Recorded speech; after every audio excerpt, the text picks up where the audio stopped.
আজকের ভিডিওটিতে আমরা আলোচনা করব দ্বিমেরু সংযোগ ট্রানজিস্টর সম্বন্ধে, অর্থাৎ বাইপোলার জাংশন ট্রানজিস্টর বা ছোট করে যেটাকে বলা হয় বিজেটি। এবং আজকের ভিডিওটিতে আমরা যে বিষয়গুলো আলোচনা করব সেগুলি হচ্ছে ট্রানজিস্টরের প্রকারভেদ, এরপরে আমরা ট্রানজিস্টরের গঠন আলোচনা করব, অর্থাৎ কিভাবে ট্রানজিস্টর তৈরি করা হয়।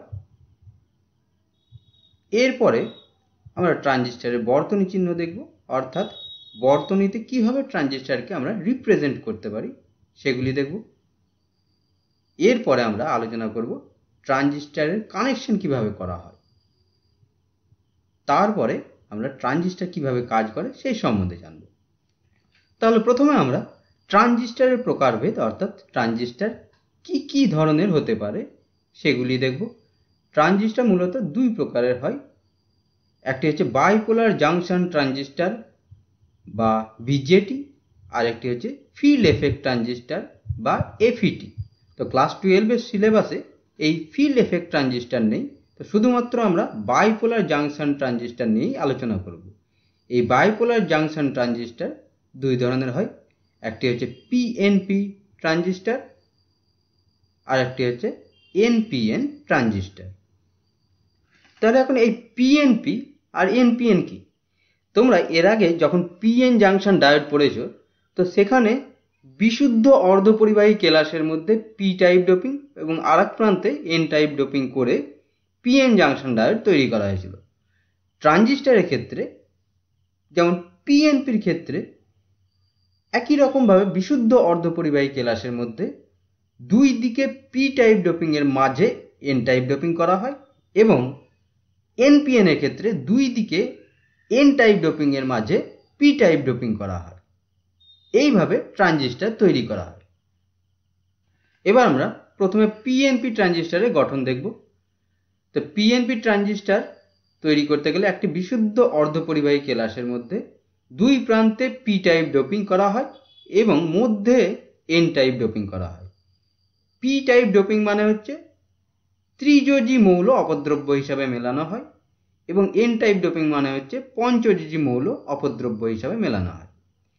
দুই প্রান্তের মধ্যে একটি প্রান্ত হচ্ছে নিঃসারক, অপর প্রান্তটি হচ্ছে সংগ্রাহক এবং মধ্যের প্রান্তটি হচ্ছে ভূমি। এখন এই নিঃসারক ও সংগ্রাহকের মধ্যে কিন্তু পার্থক্য আছে। আমরা এইটাকে নিঃসারক বলছি, তার মানে এটা কখনোই সংগ্রাহক হতে পারে না, আর এটাকে সংগ্রাহক বলছি, এটা কখনোই নিঃসারক হতে পারে না। প্রত্যেকটির সাইজ আলাদা, অর্থাৎ প্রত্যেকটির চওড়া আলাদা আলাদা। ভূমির চওড়া হচ্ছে সব থেকে কম, অর্থাৎ এটি সব থেকে পাতলা বলা যায়, এবং তার থেকে বেশি চওড়া হচ্ছে এই নিঃসারকটি, এবং তার থেকে অর্থাৎ সব থেকে বেশি চওড়া হচ্ছে সংগ্রাহক। এবং এদের ডোপিং লেভেলও হচ্ছে প্রত্যেকটির আলাদা আলাদা। ভূমি অর্থাৎ মধ্যেখানে যে অংশটি আছে, পিএনপির ক্ষেত্রে এই এন টাইপ ডোপিং করা হয়েছে, অর্থাৎ এখানে এন টাইপ ডোপিং খুবই অল্প পরিমাণে করা হয়, অর্থাৎ ডোপিংয়ের পরিমাণ হচ্ছে খুবই অল্প পরিমাণ। নিঃসারকের ডোপিংয়ের পরিমাণ সব থেকে বেশি, অর্থাৎ এখানে খুব বেশি পরিমাণে আধান বাহক থাকে, সংখ্যাগুরু আধান বাহক খুব বেশি পরিমাণে থাকে, এবং সংগ্রাহকে ডোপিংয়ের পরিমাণ ভূমি আর নিঃসারকের তুলনায় মধ্যম মানের থাকে, অর্থাৎ নিঃসারকের তুলনায় কম এবং ভূমির তুলনায় বেশি। এখন এই ট্রানজিস্টরের প্রত্যেকটি সাইডের, অর্থাৎ এই পি সাইডের এবং এই পি সাইডের এবং এই এন সাইডের ডোপিং লেভেল আলাদা আলাদা, চওড়াও আলাদা আলাদা। এর পিছনে কি কারণ আছে বা এর পিছনের ফিজিক্সটা কি সেটা আমরা একটু পরে জানবো। যখন আমরা ট্রানজিস্টরের ক্রিয়া আলোচনা করব তখন এই বিষয়ে বিস্তারিতভাবে জানব।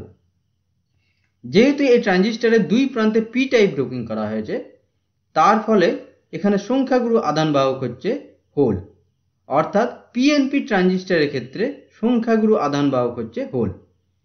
এবং এই ট্রানজিস্টরের সঙ্গে তিনটি তড়িৎদ্বার যুক্ত থাকে, একটি সংগ্রাহক বা কালেক্টরের সঙ্গে, একটি ভূমি বা বেসের সাথে, আর একটি নিঃসারক বা এমিটারের সাথে। ট্রানজিস্টরের সঙ্গে তিনটি তড়িৎদ্বার যুক্ত থাকায় বা তিনটি টার্মিনাল থাকায় এটিকে ট্রায়োড বলা হয়। এবার আমরা পিএনপি ট্রানজিস্টরের বর্তনী চিহ্নটি দেখব। তো পিএনপি ট্রানজিস্টারের বর্তনী চিহ্ন আঁকতে গেলে একটি বৃত্ত এঁকে ভূমিকে এইভাবে বোঝানো হয় এবং এমিটার ও কালেক্টর অর্থাৎ নিঃসারক ও সংগ্রাহক বোঝাতে গেলে নিঃসারককে বোঝাতে হবে একটি তীর চিহ্ন দিয়ে এবং তীর চিহ্নের অভিমুখ ভূমির দিকে থাকবে। তাহলেই আমরা এমিটারকে বোঝাতে পারবো এবং কালেক্টরকে বোঝাতে গেলে ভূমি থেকে একটি দাগ দিয়েই কালেক্টর বোঝানো হয়, অর্থাৎ একটি রেখা দ্বারা শুধুমাত্র কালেক্টরকে বোঝানো হয়। আর এমিটার বোঝাতে গেলে একটি তীর চিহ্ন দিয়ে এবং তীর চিহ্নের অভিমুখ পিএনপি ট্রানজিস্টরের ক্ষেত্রে এমিটার থেকে বেসের দিকে থাকে, অর্থাৎ নিঃসারক থেকে ভূমির দিকে থাকবে। এখন এই তীর চিহ্নের অভিমুখ এমিটার থেকে বেসের দিকে হওয়ার কারণ হলো যে এমিটার আর বেসকে অর্থাৎ নিঃসারক ও ভূমিকে সাধারণত ফরওয়ার্ড বায়াসে রাখা হয়। তাহলে এই পি সাইডের সাথে ব্যাটারি ধনাত্মক মেরু এবং এই এন সাইডের সাথে ব্যাটারি ঋণাত্মক মেরু যুক্ত করা হয়। তাহলে পি সাইড থেকে এন সাইডের মধ্যে তড়িৎ প্রবাহ হবে, অর্থাৎ এমিটার থেকে বেসের দিকে তড়িৎ প্রবাহ হবে। এই জন্যই তীরের অভিমুখ বা তীর চিহ্নের অভিমুখ এমিটার থেকে বেসের দিকে থাকে। এবার আমরা এনপিএন ট্রানজিস্টরের গঠন দেখব।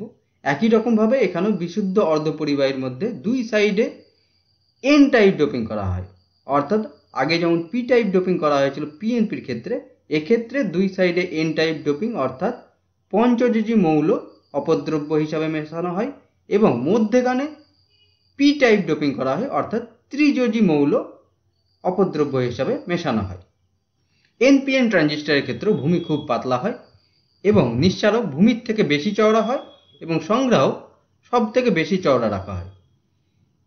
ডোপিংয়ের পরিমাণ ভূমিতে খুবই কম থাকে, অর্থাৎ পি টাইপ ডোপিং খুবই অল্প পরিমাণে করা হয় এবং নিঃসারকের মধ্যে এন টাইপ ডোপিং সব থেকে বেশি পরিমাণে থাকে এবং সংগ্রাহকের মধ্যে ডোপিংয়ের পরিমাণ ভূমির থেকে বেশি হয় কিন্তু নিঃসারকের থেকে কম মানের হয়, অর্থাৎ মধ্যম মানের বলা যায়, অর্থাৎ ডোপিংয়ের পরিমাণ সংগ্রাহকে মধ্যম মানের।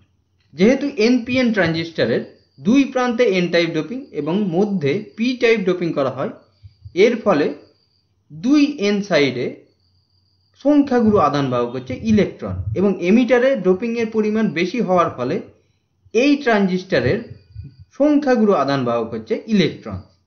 এবার আমরা এনপিএন ট্রানজিস্টরের বর্তনী চিহ্নটি দেখব।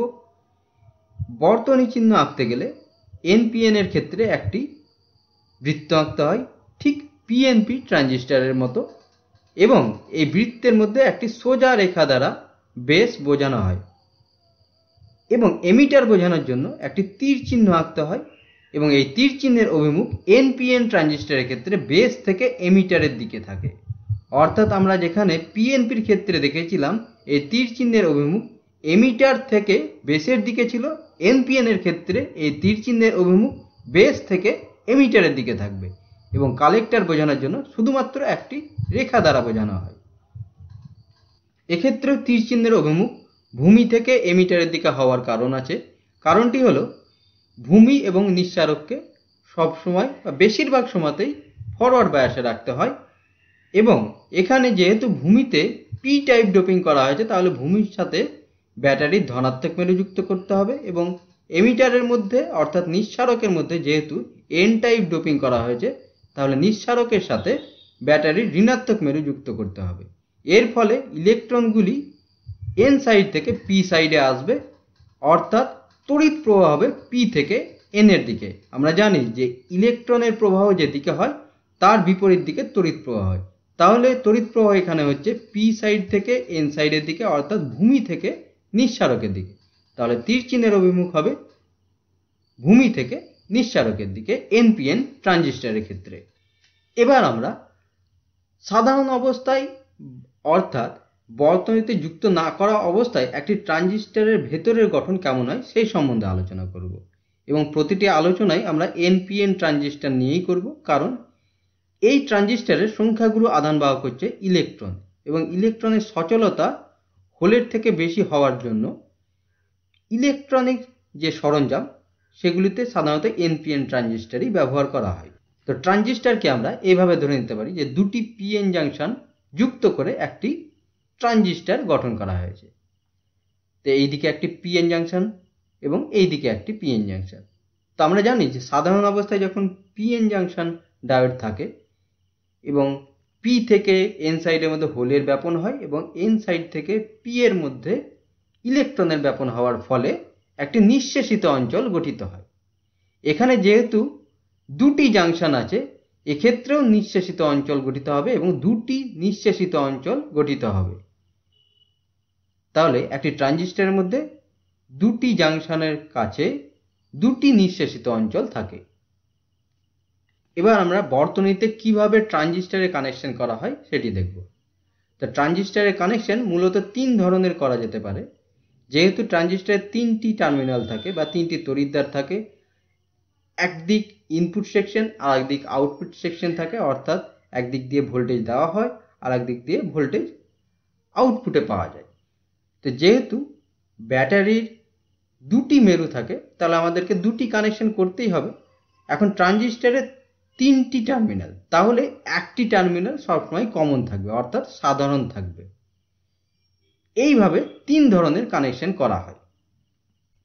এক নম্বর হচ্ছে সাধারণ ভূমি সংযোগ, অর্থাৎ এখানে ভূমিকে সাধারণ রাখা হয়, অর্থাৎ ভূমি এবং নিঃসারকের মধ্যে ব্যাটারি দিয়ে যুক্ত করা হয় এবং ভূমি এবং সংগ্রাহকের মধ্যে ব্যাটারি দিয়ে যুক্ত করা হয়। দুই নম্বর হচ্ছে সাধারণ নিঃসারক সংযোগ, অর্থাৎ এখানে এমিটারকে গ্রাউন্ড করা হয় এবং এমিটারের সঙ্গে বেসের কানেকশন করা হয় আর এমিটারের সঙ্গে কালেক্টরের কানেকশন করা হয়। তিন নম্বর হচ্ছে সাধারণ সংগ্রাহক সংযোগ, অর্থাৎ এখানে কালেক্টর বা সংগ্রাহককে গ্রাউন্ড করা হয় এবং সাধারণ রাখা হয়, অর্থাৎ কালেক্টরের সঙ্গে বেসের কানেকশন করা হয় এবং কালেক্টরের সঙ্গে এমিটারের কানেকশন করা হয়। তো আমরা সাধারণ নিঃসারক বর্তনী বা সাধারণ নিঃসারক সংযোগ নিয়েই আলোচনা করব। এবার আমরা সিই বর্তনীতে অর্থাৎ সাধারণ নিঃসারক বর্তনীতে কিভাবে বায়াস প্রয়োগ করা হয় সেই বিষয়টি লক্ষ্য করব। তো এখানে সাধারণ নিঃসারক বর্তনীতে নিঃসারককে গ্রাউন্ডেড করা হয় এবং ব্যাটারির ঋণাত্মক মেরুর সাথে এমিটারকে যুক্ত করা হয় এবং কালেক্টরকে ব্যাটারির ধনাত্মক মেরুর সাথে যুক্ত করা হয়। এর ফলে কালেক্টরের দিকে থাকা পিএন সাইডটি রিভার্স বায়াসে থাকবে, কারণ এই এন সাইডের সাথে ব্যাটারির ধনাত্মক মেরু এবং পি সাইডটি তুলনামূলকভাবে নিম্ন বিভবে আছে, ফলে এই সাইডটি অর্থাৎ এই পিএন সাইডটি রিভার্স বায়াসে আছে।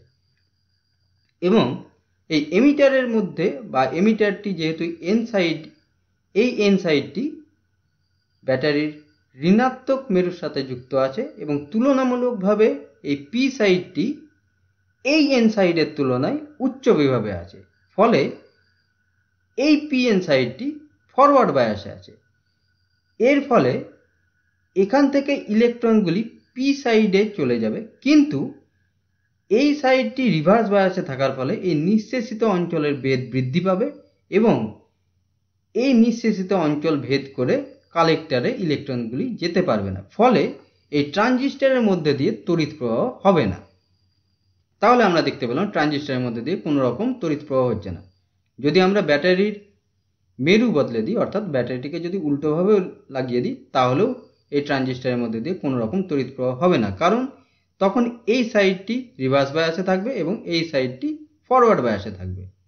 তাহলে এখন তড়িৎ প্রবাহ ঘটানোর জন্য অর্থাৎ ট্রানজিস্টরের মধ্যে দিয়ে এই ইলেকট্রনগুলিকে কোনো রকমের সংগ্রাহকে আনতে হবে, তাহলেই আমরা তড়িৎ প্রবাহ পাব।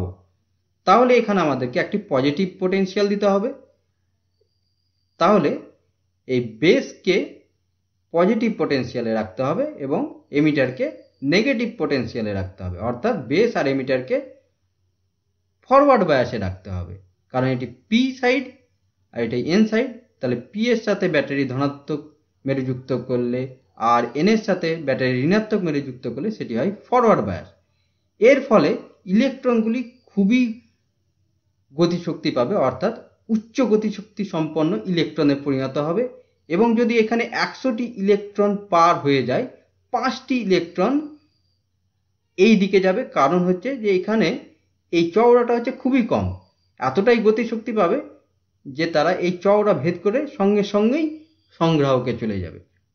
ফলে দেখা যায় যে যদি 100টি ইলেকট্রন যায়, তো 5 থেকে 10টি এই দিকে যাবে এবং বেশিরভাগ ইলেকট্রন সংগ্রাহকে যাবে এবং সংগ্রাহকে পৌঁছে গেলেই এই ধনাত্মক প্রান্ত দ্বারা আকর্ষিত হবে এবং ব্যাটারির ধনাত্মক প্রান্তে এসে জমা হবে, ফলে আমরা ট্রানজিস্টরের মধ্যে দিয়ে তড়িৎ প্রবাহ পাব। তাহলে এখানে যদি 100টি ইলেকট্রন এই বেসের মধ্যে যায় এবং 5 থেকে 10টি যদি এই দিকে যায়, সেই 5 থেকে 10টির জন্য এই দিকে তড়িৎ প্রবাহ পাবো, অর্থাৎ উল্টো দিকে পাবো ইলেকট্রনের প্রবাহের। তাহলে এটিকে বলা হচ্ছে আইবি। এবং 90 থেকে 95টি যদি এই দিকে যায়, তার বিপরীত দিকে তড়িৎ প্রবাহ পাবো, সেটি হচ্ছে আইসি। এবং এখান থেকে 100টি যাচ্ছে, অর্থাৎ এই দিক থেকে তড়িৎ প্রবাহ আসছে এবং এই দিক থেকে তড়িৎ প্রবাহ আসছে এবং এই দিকে তড়িৎ প্রবাহ হচ্ছে, অর্থাৎ পুরো তড়িৎ প্রবাহ হচ্ছে আইই। তাহলে আমরা জানি বা বলতে পারি আইই সমান হচ্ছে আইসি প্লাস আইবি। এইটিকে আমরা এবার বর্তনী চিহ্ন দিয়ে আঁকবো। তো এনপিএন ট্রানজিস্টরের ক্ষেত্রে বর্তনী চিহ্নটি হচ্ছে এইরকম। এটি হচ্ছে এমিটার, এমিটারকে গ্রাউন্ডেড করতে হবে এবং বেস আর এমিটারের মধ্যে ফরওয়ার্ড বায়াস থাকবে। একটি রোধ যুক্ত করে আমরা ফরওয়ার্ড বায়াস রাখবো, অর্থাৎ বেসের সাথে ব্যাটারির ধনাত্মক মেরু এবং এমিটারের সাথে ব্যাটারির ঋণাত্মক মেরু যুক্ত করব। কালেক্টরের সাথে ব্যাটারির ধনাত্মক মেরু একটি রেজিস্ট্যান্স দিয়ে এবং এমিটারের সাথে ব্যাটারির ঋণাত্মক মেরু যুক্ত করব। এটি হচ্ছে তাহলে আইসি, এটি হচ্ছে আইবি আর এটি হচ্ছে আই। তাহলে আইসির অভিমুখ এই দিক থেকে এই দিকে, আইবির অভিমুখ এই দিক থেকে এই দিকে এবং আইই সমান আইসি প্লাস আইবি। এখন এর আগে আমরা এনপিএন ট্রানজিস্টরের গঠন পড়বার সময় দেখেছিলাম যে পি টাইপ যে ডোপিং সেটিকে খুব কম পরিমাণ করা হয়েছিল এবং এর বেধ অর্থাৎ চওড়াটা খুব কম রাখা হয়েছিল। যদি আমরা এর চওড়া বেশি রাখি, তাহলে যেহেতু এখানে পজিটিভ পোটেনশিয়াল দেওয়া হয়েছে, এই ইলেকট্রনগুলি উচ্চ গতিশক্তি সম্পন্ন হওয়ার ফলেও এই চওড়া ভেদ না করতে পেরে সংগ্রাহকে যেতে পারবে না, ফলে আমরা ট্রানজিস্টরের মধ্যে দিয়ে তড়িৎ প্রবাহ পাবো না।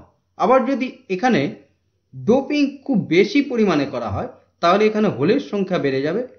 এর ফলে ইলেকট্রনের বেশিরভাগটাই এই হোল দ্বারা শোষিত হবে, ফলে মুক্ত আধানবাহকগুলি নষ্ট হবে।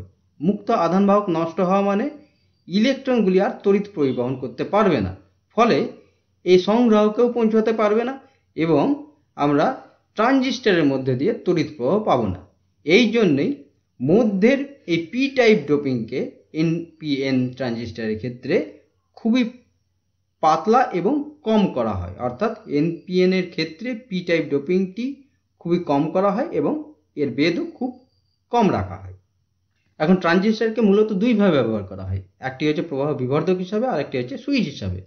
এখানে সামান্য পরিমাণ ভোল্টেজ বৃদ্ধি করলে ইলেকট্রনের সংখ্যা বৃদ্ধি পায় ভূমিতে যাওয়ার সময়, ফলে আইবির মান বৃদ্ধি পায় অল্প পরিমাণ, কিন্তু আইসির মান খুব বেশি পরিমাণে বৃদ্ধি পায়, অর্থাৎ আমরা তড়িৎ প্রবাহের মানকে এখানে বৃদ্ধি করছি, অর্থাৎ বিবর্ধিত করছি।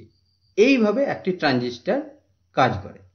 তো এর পরের ভিডিওগুলিতে আমরা প্রবাহ বিবর্ধক হিসাবে একটি ট্রানজিস্টর কিভাবে কাজ করে এবং সুইচ হিসাবে একটি ট্রানজিস্টর কিভাবে কাজ করে এগুলি সম্বন্ধে আলোচনা করব।